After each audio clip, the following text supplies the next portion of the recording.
அனைவருக்கும் வணக்கம். நான் doctor Gopinath Ganesan, physiotherapy practitioner. என் கூட மிஸ்டர் பாலசுப்ரமணியம் அவங்க கூட இருக்காங்க. அவங்களுக்கு 3 விதமான பிரச்சனை.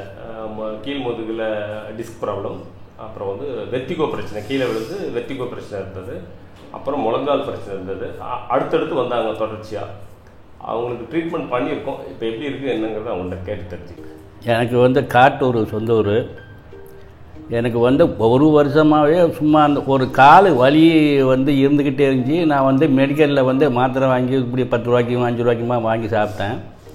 திடீர்னு ஒரு நாள் சுத்தமாக காலை பிடிச்சி நடக்கவே முடியலை. அப்புறம் திடீர்னு இந்த மாதிரி இருக்குன்னு சொன்ன உடனே தஞ்சாவூருக்கு போனேன். தஞ்சாவூரில் போய் ஒரு 15 நாள் இருந்தேன். அங்கே ஊசி கீசியெல்லாம் போட்டு கடைசியாக ஆப்ரேஷன் பண்ணணும்ட்டாங்க. அதுக்கப்புறம் மெட்ராஸுக்கு என் பையனுக்கு ஃபோன் பண்ணி சொன்னேன். அவன் என்ன பண்ணான்னா, மெட்ராஸுக்கு நீங்கள் வாங்கப்பா அப்படின்ட்டான்.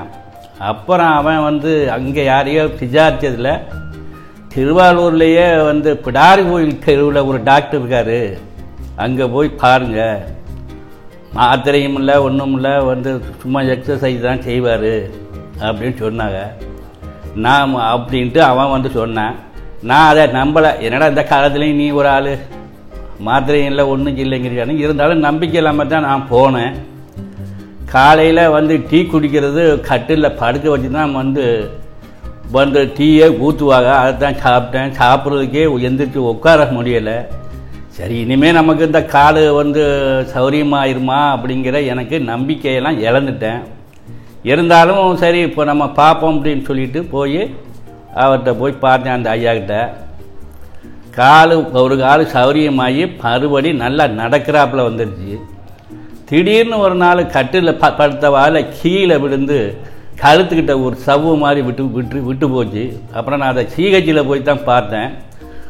அங்கே 4 நாள் பார்த்துட்டு அங்கே சரியாகலை. சரி, மறுபடியும் ஐயாக்கிட்டே போய் பார்ப்போம் அப்படின்னு மறுபடி வந்தேன். மறுபடி அவங்க அந்த எக்ஸசைஸை செஞ்ச உடனே மற்ற நாளே அந்த வலி இல்லாமல் போயிடுச்சு. ஒரு கழுத்துக்கு ஒரு பெல்ட்டு கொடுத்தாங்க, அதையும் போட்டுக்கிட்டேன் 2 நாள் வரைக்கும். இப்போ நான் போடுறதே இல்லை. அதுக்கப்புறம் மறுகாலில் அந்த மாதிரி வந்துச்சு. முட்டி வலி வந்துச்சு. என்னடா ஒன்று வந்துக்கிட்டே இருக்க அப்படின்னு சொல்லிட்டு மறுபடியுமே அங்கே போனேன். அவங்க அதை ஒரு 5 நாளைக்கு ஃபிசியோதெரபி வைப்போம், சௌரியமாக இருந்தியா, நீங்கள் ஒன்றும் பயப்படாதியா அப்படின்னு சொன்னாங்க. அதே மாதிரி வச்சேன். எனக்கு நிம்மதியாக சௌரியமாயிருச்சு. நான் என்ன நினச்சிக்கிட்டு இருக்கிறேன்னா, நமக்கு கடவுள் வந்துங்கிறது வேற. திருப்பதியில் போய் சாமி கும்பிட்றேன், அங்கங்கே போய் கும்பிட்றேன். என்னை பொறுத்த வரையிலும் அவர் தான் எனக்கு கடவுள் அப்படிங்கிற நம்பிக்கையில் இன்னமும் இருக்கேன். எனக்கு ஒரு ஆசை, அந்த பழங்கள்லாம் பாயிண்ட் அவங்களுக்கு ஒரு சால்வை ஒன்று எடுத்து போட்டு நம்ம மனசார பாராட்டி, முருகனை முருகன் ஞானப்பழத்தை பாரி அவரை சுற்றி கையெடுத்து கும்பிட்டு போகணும்னு எனக்கு ஒரே ஆசையாக இருக்குது. அதே மாதிரி நான் செய்ய போகிறேன். எனக்கு கால் மறுவாழ்வு இப்படியெல்லாம் சௌரியமாகும்னு நான் நினைக்கவே இல்லை.